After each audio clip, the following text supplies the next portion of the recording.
Why is this unrighteousness still in me?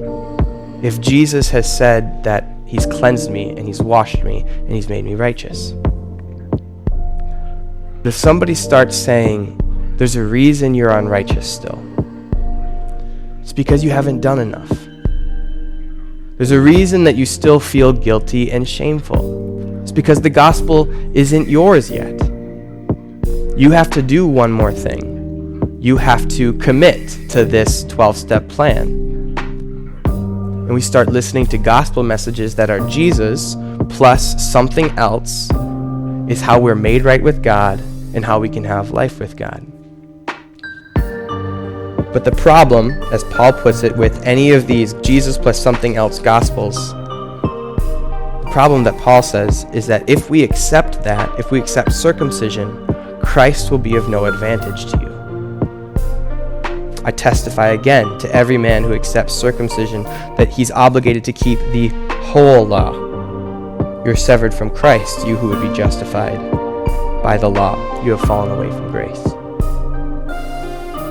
Paul's not caught off guard by the presence of sin in a Christian's life. But look at how he describes what the Christian's life looks like. In contrast, this is contrasted with this idea of works righteousness.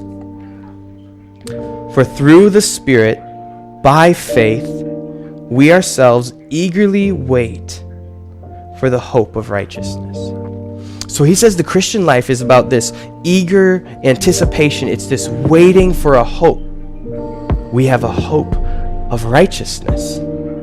Paul knows that he's been made righteous by Jesus.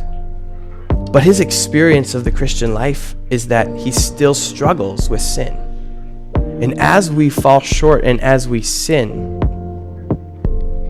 those become moments where the Spirit convicts us of sin and makes the hope that one day the righteousness that has been purchased for us, one day that will be ours. That hope becomes more beautiful. Jesus is exalted. As we fail, we don't live the perfect, righteous life.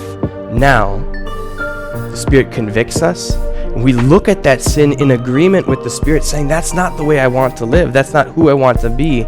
We mourn that, and we long eagerly for the day when our righteousness is revealed. We long for the day when Jesus judges us, and he reveals the righteousness that he's purchased for us, and he clothes us with it. And we enter into eternity, free from sin, right with God. Now, Paul doesn't look forward to that day by looking inwardly at himself.